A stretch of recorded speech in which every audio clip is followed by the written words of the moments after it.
Hey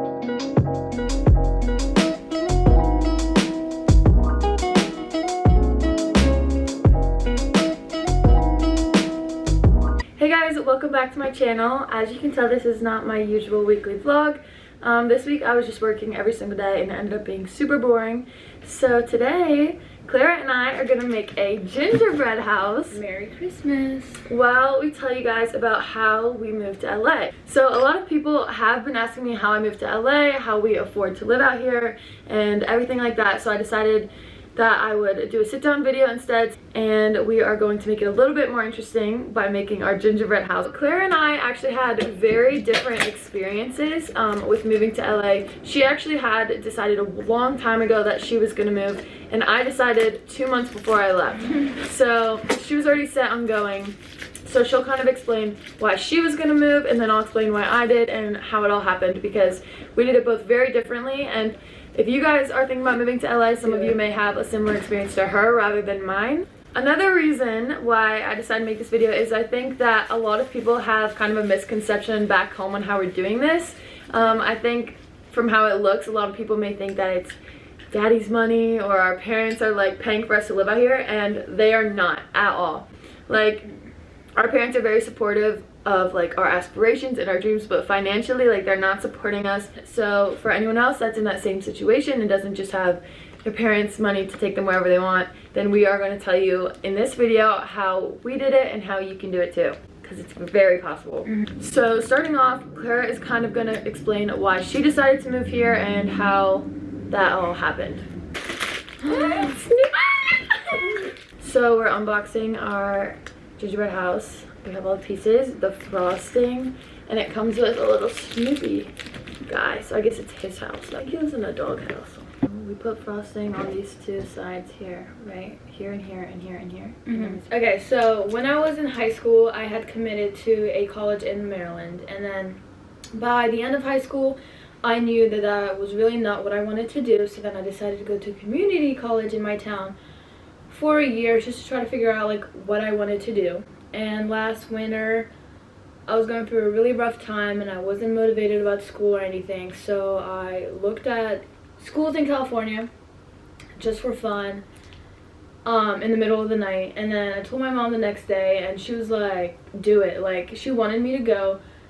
So then I booked a trip for spring break to kind of look at different schools in the area, look at the neighborhoods, see like how it felt.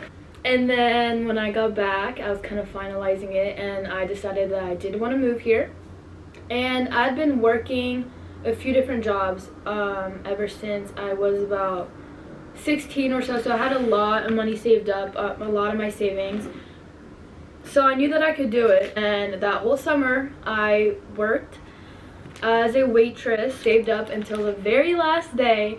And I moved here August 11. I drove, so I left August 11th, I think, and I got here in about 3 days. I drove my dad and my brother, shout out to them, and it wasn't even that bad. I lived in an Airbnb for about a month. I was alone here for about 2 weeks or so. I went through a really depressing stage. It was really hard being alone. I had a good time. I went to the beach a lot. Finished up my school that I did in the summer, and then Emily came and it was like the best feeling ever. Yeah, basically Clara came here, new life, new opportunities, was tired of Maryland, just like wanted a new experience. And then my experience was kind of extremely different. But ever since I was 16, I wanted to move to New York City, but I knew it was expensive. I kind of just kept putting it back. And then last year, Clara obviously was my best friend in Maryland, and she was leaving me for California, and I was super sad about that. But I had a job that was super stable and I was in love with, and I was also in a relationship before last summer, so that made me very closed off. I wasn't focusing on myself at all, or like my own goals, and I kind of just like put my dreams aside for a while. Then when that went south very quickly, and I finally got out of something very toxic, which was really good for me. And we had nothing to lose at that point. Yeah, You had nothing to lose. And Clara and I hadn't been seeing each other that much because we were both in these relationships. I was completely like relationship focused and not focusing on myself or my goals at all. And that was my bad. I just was manipulated. My bad. But once I got out of that relationship, I think I really started focusing on myself again and trying to figure out what I wanted, and I realized that that was not Maryland whatsoever. I graduated high school a year early, so I graduated as a junior. So at this time that Clara was working, waitressing, like doing community college, I was just doing online school, focusing on modeling, and trying to, I guess, just like figure out exactly what I wanted to do. So then when this relationship ended, I started seeing Clara again, and we were talking about her move to California and everything. And I said, come with me. And one night we went to Taco Bell. This was in July. And we were in the Taco Bell parking lot just like ranting about life and like everything that was going wrong. I was in a really like bad place. I was super like depressed from like the relationship. Like, and I needed a roommate at that time. And yeah, I was still looking for roommates, and my best friend from Maryland coming with me just felt like it was like perfect. Yeah, the perfect thing. So yeah, Clara was still looking for roommates and everything, and I was like, I'll go with you. Like, I'm not joking. Like, why not? And she was like, if you're being serious, like, let's do it. And I was like, I'm down. So mind you, this was in July and she was moving in August. So she already had the date that she was moving. It was all planned, and I was like, well, I need to save up because I was working a full-time job, but I wasn't really saving. I was a huge shopaholic, and I only had $1,000 in my savings account, which is like when you're working 3 jobs. I was working at a restaurant, I was lifeguarding, and I was modeling. Like, that's not a lot of money to have. When I was in Maryland, all I had to pay for was my car payment, so I really wasn't too worried about that at the time. But I decided like I was gonna make it happen. I was gonna take 2 months and just try to make as much money as I could and then move and join her on September 1st. So as soon as I had my mindset, I was so determined. I was working double shifts. I would go work at the restaurant for 6 hours, then go work at the pool for 6 hours, and I was working 12-hour shifts every day. You grinded that summer. Holy. I was grinding. It was what I needed. Like, I needed to focus on myself, obviously, and take my mind off of other things. So it was super helpful. Not only was I doing that, but I also sold everything I owned. So back in my house, like, I had a lot of belongings. I sold like probably $1,000 worth of clothes, just like selling clothes to my friends. I had huge sales in my attic where people would come over to my house and like buy my clothes. Like, I sold all my shit and just made bank. And then in those 2 months, I went from $1,000 to the time I moved, I had about $9,000 in my savings. Period. I think yeah, moving is the hardest part. Like, leaving my house and getting on that plane was the hardest part. But ever since I've been here, like, it feels like home. And like, we were stuck in Maryland feeling so drained, like so emotionally exhausted, like in a toxic little town where everyone knows each other and everyone has drama. And now like we're here, like nobody knows us, and it's like the best. You don't feeling. even realize, like, we can't emphasize how worth it was. Like, so another thing that went into our moving process was, like Clara said, you know, she drove across country, but I didn't. I had just bought a Jeep in March and obviously didn't want to leave it behind, so I shipped my car across the country. So this is obviously an option for anyone else who's moving.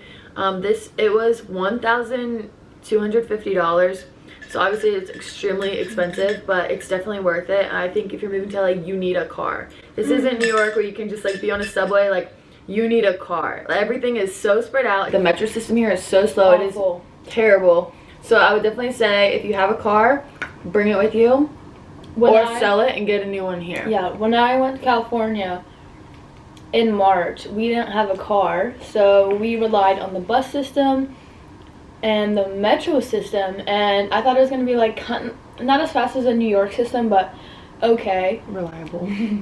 It's not. So our first point is definitely, yes, take a car. Thank you. I'm going to put like the lights on it. So have a car if you can.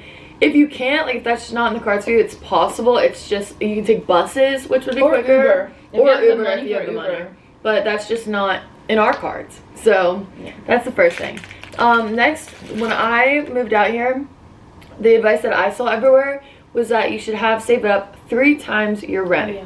So I think this was something that really made me feel stable. If you just try to move out here with 3 times your rent and you have a job going into it, then it's definitely possible to use that as kind of like a pillow.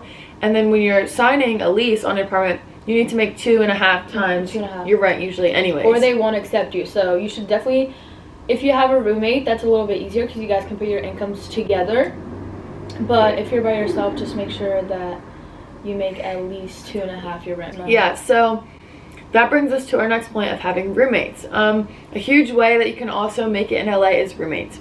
You need to have roommates. If you're trying to find an affordable way to live here, it's finding roommates. And you don't need to know them. Like Clara and I moved out here and we were going to get a studio together. And then after living in our Airbnb for a month and deciding that we did not like living in the studio, we decided to find a roommate so that way we could split a 2-bedroom instead and pay the same price. So basically, even less. We found our roommate off of Facebook. It seems kind of sketch, but there are many like groups on Facebook. Like so many. If you search Los Angeles roommates, like we're in there. There's about like probably good tons. like 15 good ones with thousands and thousands of people because everyone comes here from all over the place. The industry's here, so you'll have people moving in and out every week. Yeah. So it's definitely not hard to find roommates. You just have to, you can research them. Like definitely do plenty of research beforehand and talk to them and make sure you figure out all the details.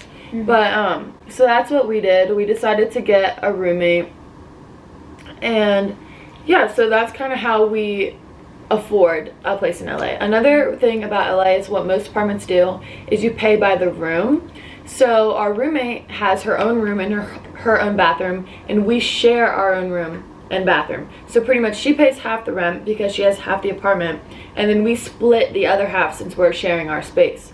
So that's a really affordable way to do it, is you could get a shared room, and that way you're paying like a lot less. The next thing I wanted to mention is how to get a job here. I had modeling as like an opportunity, but I wasn't signed to any agencies here, so I pretty much moved here without a job, and so did Clara. The one thing that I would recommend is Indeed. If you work in a restaurant or you work retail, just apply to like 30 jobs, like as many job openings as there are, like 2 weeks before you leave. The thing also, when you're thinking about how much money you have, remember that if you live in a smaller state like Kansas, Maryland, anything like that, California has a very nice pay. Yes. So you also you'll also be making more here. So back in Maryland, I was making $11 at a restaurant, and now I make $18. So it definitely depends on where you live. The minimum wage is higher here, so it's a lot easier to make more money. So if you can, just email a bunch of places, apply to a bunch of places in the area that you kind of want to live at. They won the World Series. Wait, really? No way. There's fireworks everywhere, like popping out of every neighborhood. So the Lakers won and now the Dodgers won. Period. I love LA. I moved to LA. I don't know how to explain it. This was like the best decision I've ever made in my whole entire life. And I'm more motivated and organized and like feel like my life is on the right track more than ever. Like, that's so hard. I'm so into school. Great. And we're currently watching fireworks because the Dodgers just won the World Series. They won while we were filming this video. That's kind of iconic. So next thing that you have to deal with is finding an apartment. So this was such a painful experience for us. It won't be for you probably, but it was, because as kids who knew nothing about buying a place, paying for bills, setting up utilities, like that was such a struggle, and where we ended up was no help also. We did so much research on apartment hunting, you know, what to ask your leasing agents, all this and that, but we live in a complex that's mostly adults, and we are treated like we are 12-year-old kids that don't know anything. Yeah, you can hear about it in my last vlog. Yeah, so the first thing to do is, like, when you're here, is just start booking tours, which you can do online. You can do on apartment.com. Which is hard during COVID. I was already in the process of talking with this complex once you got here. But basically what I did is I did a lot of self-tours, and I did a lot of guided tours at different apartments. A lot of them were studios, because that's what we initially had at first. We liked one studio, but now that I think about it, like, it was so bad. Yeah, now that I think about it, it was really bad. Yeah, do a lot of tours, ask them, you know, the questions, test the water, the lights, that would. And just go on a ton of tours. Like, until you really know what you like, just go see all the different areas. Like, come for a week and look at what neighborhood you want to be in. Like, the biggest thing is, like, the neighborhood that you end up in. Like, you want to feel safe, you want to love where you're at. Like, when we like looked at all these apartments, they were kind of shitty, but like we would have done them just because, you know, we were realistic with the fact that we were moving out here. and we couldn't afford our dream apartment until we found this place, and we were completely in love. Like, other than the management issue that we had, like, we are obsessed with the location, we're obsessed with our space. Like, I remember we love FaceTiming it. you guys and I was like, this is it. Like it in feels big like caps, home. this was it. Like, I had visited so many different apartments, and this one just looks like we're on the 7th floor. We have bedrooms with so much natural light, and we're right outside the financial district of downtown, which is a really nice area. It looks like mini New York, and we're close to everything. We're like right off the highway, so like to go to the beach, to go anywhere, it's a very central location. Yeah, people like say bad things about downtown, but we are obsessed with it. Like, yeah, I think it's because like I'm like a big like New York girl, and this is literally just like a mini New York. Like, I'm in love with it. Basically the point of this video is telling you to move to LA. Yeah, I mean, this video is supposed to apply to wherever you're moving, but like, move to LA. Move to LA. A year ago, I was at Salisbury a year ago. Oh my god, what was I doing a year ago? Crying. That's so accurate. Wait, what month is it? It's October. Oh, a year ago. 1 month into her relationship. 1 month into my relationship. That's when it went south. If you guys want a video about how to deal with toxic boys, comment down below. It's traumatizing thinking about her past. We get PTSD. I used to tell people that they were getting married, but that was before they were even dating. Who knew that boys could be so good at cheating? Start posting more talking. Anyway, know your self-worth, right? Yeah. And move to LA. Yeah. This looks so good from one side. Like, let's just like look at our gingerbread house. We ran out of frosting because we ate it. It's kind of good. It's really I good. kind of want to keep eating it. Yeah, we can. So, like, top 5 crazy things that have happened since we moved. Obama's house. No. Definitely. Watch the videos. Watch the vlogs. And you'll see what it's like to live in LA. I'm trying to think if we missed anything. Like, what would you want to be told before you moved? It's gonna be okay. It's gonna be okay. Give me my cup. Let's go. The cup one. What did they do? Caught the city on fire. Oh my god, come look, there's like 7 clocks. Wait, I just saw like 14. Should we go?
I told him it's too late, my friend, it's time to say goodbye.